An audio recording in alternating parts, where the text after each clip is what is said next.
In 2021, Nick Wright said that Nikola Jokic would be an outlier of an MVP candidate, comparing him to the likes of Dave Cowens, trying to make the point that Jokic was a fraudulent MVP candidate, one that was an outlier. But was that really a surprise, as Nick Wright had been at the front of the Jokic hate for quite some time? But Nick Wright, he wasn't the only one. Today, we will examine the Nikola Jokic media paradox dating all the way back to 2021 in his first MVP run. 2021. Now this surprised a lot of people, as Jokic was just starting to dominate as a player. He had a great run to the Western Conference Finals the season prior, but Jokic wanted more. And it was during the 2021 season where he became the guy that could damn near average a triple-double and become a great scorer. Jokic was a player of many talents, and there weren't a lot of things he couldn't do. In that season, Jokic would average 26, 11, and 8 and was in the running to win the MVP award. This is when people started to notice Jokic but didn't really talk about him. In what will be a pretty normal theme in this video, the media just did not give this man his credit that he deserved. However, most of the media coverage that he got was filled with hate and a lot of doubt, and leading this charge of hate was failed analyst Nick Wright. Now the 2021 MVP race was very intriguing. There were a lot of great candidates and many players that had to be seriously considered. LeBron James, Stephen Curry, Nikola Jokic, and Chris Paul? Yeah, Nick Wright was trying to say that Christopher Paul should have been the MVP.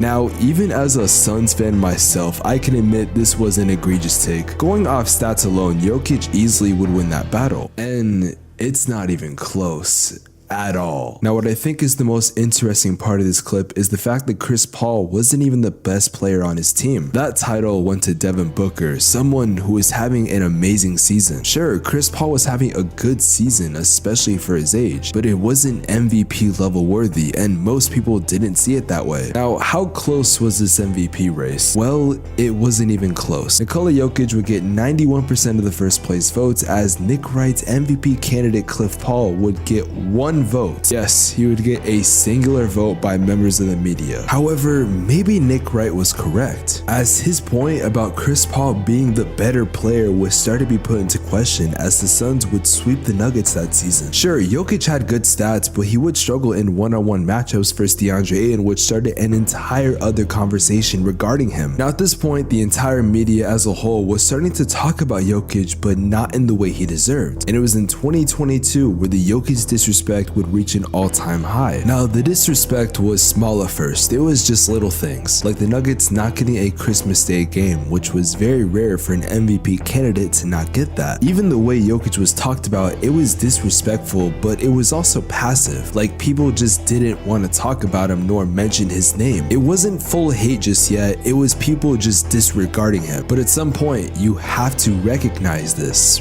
right? Now, someone in the media that wasn't going to stand for the disrespect for Nikola Jokic was Zach Lowe. Lowe was really one of the only members in the media that would stand up for Jokic and even discuss him. And he spoke for a lot of people, because in late 2021, right before the new year, NBA Today did an MVP segment. And during this segment, no one talked about Jokic yet. And then when Zach Lowe brought it up, it was seen as a joke. Like, why was he being talked about? Jokic isn't the MVP. He's not even in this conversation.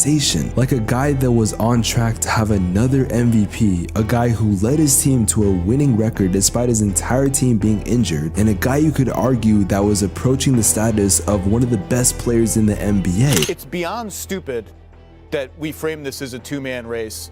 Like, Nikola Jokic is averaging 26.5 points, 14 rebounds, 7 assists, 58% shooting. This was someone that the media did not want to discuss. Someone that, again, they just disregarded and made it seem like what he was doing was normal, but it wasn't. Now, to avoid trying to give Jokic credit, people like Kendrick Perkins were bringing up a criteria. The thing is, Perkins is right, there is a criteria, but the claim that the criteria has moved and we're moving the goalposts is a flat-out lie. Now, there are exceptions to the award, for example, when Russell Westbrook won it when he averaged a triple-double. But again, these are seen as exceptions or anomalies, if you will. It's not supposed to affect the discourse of the MVP conversation. It's usually just a one-time thing. But Perkins made it seem like we had to move the goalposts for Jokic, but in reality, he was winning it fair and square, which honestly terrified the media, hence why they try to deflect him as much as they can. Now, I understand why the media did not want to give him credit. The Nuggets were a small market team. Jokic play is considered to be boring by casuals, and he he wasn't really someone the media could push negative agendas on. I mean, it got to the point where we started to bring up the All-Star game as a negative against him. Yes, the All-Star game, the same game where defense is non-existent, and a concept that allows teams to score a lot of points with little to no contact on the defensive side. A game that really doesn't matter in the landscape of things. But to Nick Wright, this wasn't just a fun game. This was a way to push negative attention to Nikola Jokic, and I gotta give him credit. He really tried to do that.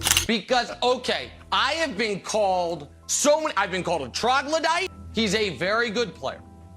He also won one of the weakest MVPs we've ever seen. I also find it interesting that he brought up to light that he was being called xenophobic by a lot of people. And the claim that this isn't true and he's not xenophobic, I quite frankly don't believe it. And any praise that Nick Wright may give in the future, I feel like it's disingenuous. I mean, the fact that he compared the All-Star game to an actual NBA game that mattered is insanity. How players play in the All-Star game and games that matter are quite different, and it's very obvious. Also, opening up with, yeah, he won the weakest MVP ever before showing him love is very disingenuous once again. So which one is it, Nicholas? Is Nikola Jokic a great basketball player, or is he the weakest MVP ever? Which, by the way, has been disproven on multiple occasions. At this point, the hate is laughable, and it was clearly reaching that was forced by the media. Oh, and don't be fooled by this brand new Nick Wright character arc we're gonna talk about later on. So hypothetically, what would happen if Jokic wins the award for the second straight time? Well, here's what our good friend Nick Wright had to say about this. Oh, and trust me, this whole video isn't just Nick Wright footage. I swear I wouldn't do that to you guys.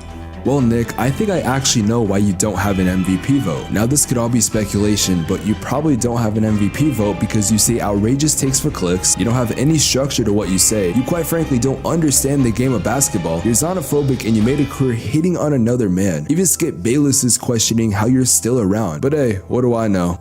So let me see if I understand this correctly. Jokic cannot win back-to-back MVPs because of a flawed history and voter fatigue. Makes sense to me. Not because the Nuggets were the 6th seed or any other reason you could have argued, which by the way would have had some merit to it. For example, using the 6th seed, that's definitely a point you could have used. But do you see where I'm going with this? The media tried to take down Nikola Jokic by throwing any excuse they could at him. It shows lazy journalism and flat-out disrespect for a great. But honestly, I couldn't have expected anything less from NBA media. Now, despite the Denver Nuggets going out to the Golden State Warriors, Nikola Jokic was still able to end with the regular season MVP, making him a back-to-back MVP winner. Now, I would show Nick Wrong's reaction to this, but I actually care about you guys. And since I'm saving your guys' brain cells and time, I think in exchange, you guys should subscribe to the channel. We're about to be at 15K, and I would genuinely appreciate the support to the channel. But it was in the 2023 season where things got a lot more disrespectful, but also they got political. Yes, the NBA MVP race went mainstream, and not just in the NBA, it was outside of the NBA world. The MVP race usually doesn't leave the NBA world, but somehow this went outside of that bubble, which was very rare for occasions like this. Well, it was around the mid-season, and just like we always do, the MVP conversation was happening. Of course, Jokic was to be brought up as he was having his best season ever. Not to mention, the narrative of Jokic possibly winning 3 straight MVPs was an enticing conversation. To some members of the media, this was not an enticing conversation at all, and it was once again just people trying to praise Jokic for no reason, which does not make sense to me. And because of this, there were a lot of claims that were being thrown at Jokic, a lot of points that people tried to push. And the first claim was about stat padding. Thought I was gonna tune in one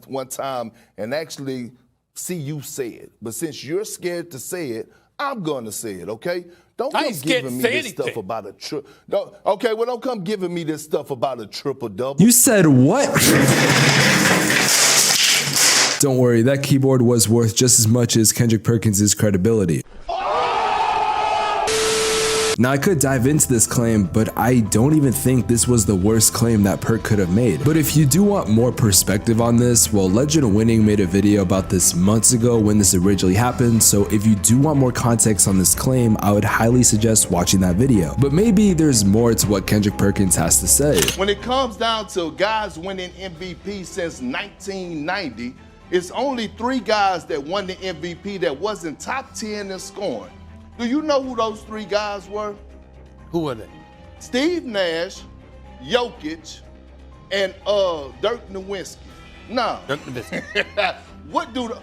What do those guys have in common? Looking back at this clip, it's almost funny in a way, because wasn't Jokic a part of the group of NBA players that were dealing with loads of xenophobia? Everyone said that Jokic was getting disrespected because he was an overseas player, but now it's him getting white privilege? So which one is it? Is it white hope? Are they trying to push a white player? Are the voters racist, which Kendrick Perkins tried to prove but once again was completely false with evidence to back that claim? Or did all the claims of xenophobia just fizzle out because he got too good? In the media's eyes, Jokic was not supposed to be a back-to-back MVP. He wasn't supposed to be this good. He was just supposed to be an all-star caliber player. Someone you could make the argument is one of the best centers in the NBA, but he wasn't supposed to be the best by a long slide. Yet as time went on, he got great. He got amazing, and this is no longer just an all-star caliber player. This is someone that you could argue is the best player in the NBA. Someone that can be a champion. Someone that can lead his team to success. And the media, they didn't think this was going to happen. Kendrick Perkins wanted to push a woke narrative in the NBA MVP race, and people let it happen. The media has constantly tried to destroy Jokic and find any way to take him down. Let's just forget about the MVP conversations for a sec, as that's subjective. Because quite frankly, I think we all care about the NBA playoffs, not just an MVP conversation. In the first round, the Nuggets were expected to win. It was a 1 vs 8 seed matchup, and rightfully so. The Nuggets destroyed the Timberwolves and they would move on to the Suns, a team that was supposed to beat them. It was just going to be pick and roll mid-range game. The Nuggets will have no way of stopping the Suns. Yet when it came down to it, the Nuggets would win in 6, but then they would move on to the Western Conference Finals in a matchup versus the Los Angeles Lakers that a lot of people thought was going to end in the Lakers' favor. Honestly, there was a good amount of people that thought the Lakers were going to sweep the Nuggets. Like the Lakers were just instantly a better team because they had LeBron. No one thought the Nuggets were going to make it this far. No one even thought they were going to be able to beat the Lakers, despite this team being the 1 seed by a landslide and also being consistently the best team in basketball all year long. So when it came down to the matchup, the Lakers would get destroyed by the Denver Nuggets. They would get swept in 4, which surprised a lot of people, but not me. But then they make it to the finals, and instantly new conversations are starting to be had. Apparently now it's an easy road to the finals. Apparently Jokic got lucky, despite there being multiple times the Nuggets were supposed to lose. After all this time, Nikola Jokic has proved the media wrong when the media tried to destroy this man. At the time of recording this, it is very likely the Nuggets are going to win the finals. The Nuggets are currently up 3-1 in the series, and by the time this video comes out, the Nuggets might already be champions. And honestly, it's well deserved. No matter how well Jokic performs at a high level or proves people wrong, there will still be a mob of people trying to take him down. At the end of the day, Jokic will continue to prove people wrong. And at this point, all we can simply do is just admire his game. If you guys want to see the latest episode of the Starting 5 where we talked about Nikola Jokic possibly winning the finals, click the video right here.